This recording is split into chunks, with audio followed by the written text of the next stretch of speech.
लग जाएगा सर। ये इस देश के जो भारत के जो मुस्लिम है ना, ये उनकी सबसे बड़ी कमी है। दूसरा नेता ढूंढना पड़ता है। आजम खान या फिर कोई आपका नेतृत्व क्यों करेगा, या कोई पार्टी आपकी नेतृत्व क्यों करेगी, जब तक आपके अंदर वो क्षमता नहीं है कि आप अपना नेतृत्व पैदा कर सको। आज ओवैसी साहब आज नहीं 20 साल बाद भी मेहनत करेंगे ना, तो वहीं खड़े रहेंगे जहां आज खड़े हुए हैं। कांग्रेस के साथ भी ये समस्या रहा है और समाजवादी पार्टी के साथ भी ये समस्या रहा है। जब मंच पे किसी मुस्लिम विधायक का बेइज्जती वहां पे इस ढंग से किया जाता है, तो मैं सीधे कहूंगा कि ये सॉफ्ट हिंदुत्व की राजनीति क्या है। राजनीति है कि गलत Mamata Banerjee no CAA no NRC Bengal में पूरे पोस्टर लगा दी थी, और इस सॉफ्ट राजनीति वाले सीए एनआरसी पे मौन रह जाते हैं। एमसीओ चाहे कोई फलाना ढमका ना हो, तब कहाँ मर जाता है जब पहलू खान को वहाँ पे मर्डर कर दिया जाता है।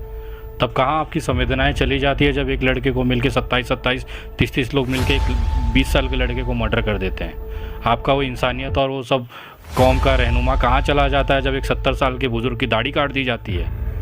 ये कहीं ना कहीं आपके इस देश में जो एक गंदी राजनीति होती है ना, कि जब इस्तेमाल करना है तभी मुस्लिम याद आएगा, लेकिन उस समय बिल्कुल शांत हो जाएगा जब उसको सही में ज़रूरत होती है। सीए एनआरसी में देश भर में शाहीन बाग बनाए गए, कौन सी ऐसा पार्टी का जो नेता था जो सामने से आके वहाँ पे अपोज किया होगा।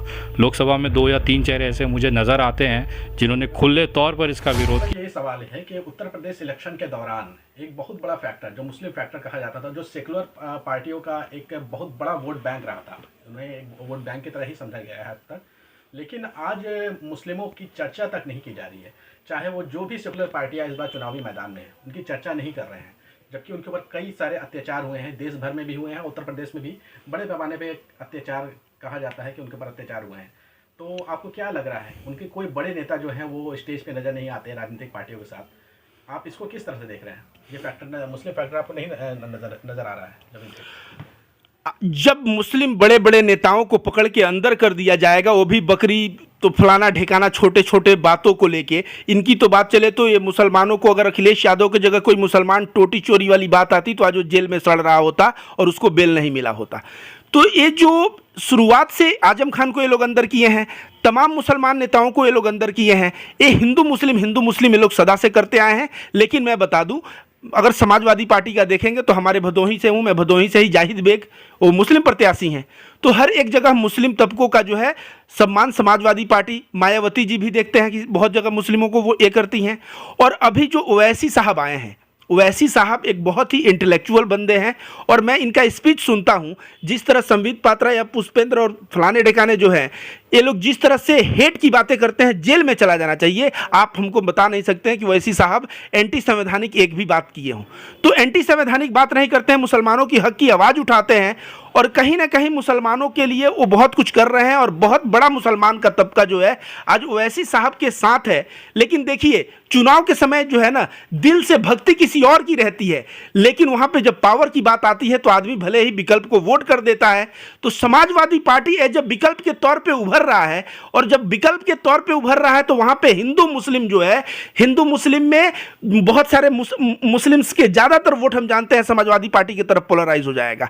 लेकिन ओवैसी साहब जो है वो भी एक अच्छे इंटेंशन से वहाँ कार्य कर रहे हैं, और लेकिन वो विकल्प नहीं बन पाए, एक समस्या है। जी, आपसे सवाल है कि आप किस तरह से देख रहे हैं कि जिस प्रकार से मुस्लिम वोट बैंक को पार्टियां चाह रही है कि वो हमारे साथ जुड़ा रहे और हमें वोट करे, लेकिन देखने में ये भी आ रहा है कि जो उनके बड़े लीडर्स हैं, मुस्लिमों के जो बड़े लीडर्स हैं, चाहे आजम खान को देख लीजिए या फिर अन्य जो नेता हैं उनको देख लीजिए, लोग उनके साथ खड़े भी नज़र नहीं आते हैं, और जो राजनीतिक पार्टियां हैं वो स्टेज पे उनको उस तरह से जगह नहीं दे रहे हैं जिस तरह से 2014 से पहले जगह दिया करते थे। मैं कुछ कह दूंगा तो बुरा लग जाएगा सर। ये इस देश के जो भारत के जो मुस्लिम है ना, ये उनकी सबसे बड़ी कमी है। आज एक 2% या 3% वाला राजभर समाज आज इस ताकत के साथ एक ओम प्रकाश राजभर के साथ खड़ा है कि वो ये दावा करता है कि वो सरकार बनाएगा या बिगाड़ देगा, किंग मेकर की भूमिका में है। 20% मुस्लिम, एक बड़ी आबादी, सिर्फ अपनी आपस की जो नफ़रत है या आपस में जो मनमुटाव है ना, या जो उनकी स्थिति है, सिर्फ उस वजह से है। एक अपने लोगों के ऊपर विश्वास नहीं रखना, हमें दूसरा नेता ढूंढना पड़ता है। आजम खान या फिर कोई आपका नेतृत्व क्यों करेगा, या कोई पार्टी आपकी नेतृत्व क्यों करेगी, जब तक आपके अंदर वो क्षमता नहीं है कि आप अपना नेतृत्व पैदा कर सको। आज ओवैसी साहब आज नहीं 20 साल बाद भी मेहनत करेंगे ना, तो वहीं खड़े रहेंगे जहां आज खड़े हुए हैं। चाहे समाजवादी पार्टी चाहे कितना भी आपके लिए मुस्लिम समाज के लिए काम कर ले, मुसलमान की स्थिति यही रहेगी जब तक मुसलमान की जो नौजवान है, जो युवा है, वो ये नहीं समझेंगे कि उन्हें एकजुट होना है। इसमें एक बात मैं जोड़ना चाहूंगा विनय जी के साथ, एक कांग्रेस के साथ भी ये समस्या रहा है और समाजवादी पार्टी के साथ भी ये समस्या रहा है। जब मंच पे किसी मुस्लिम विधायक का बेइज्जती वहां पे ऐसे ढंग से किया जाता है तो मैं सीधे कहूंगा कि ये सॉफ्ट हिंदुत्व की राजनीति क्या है।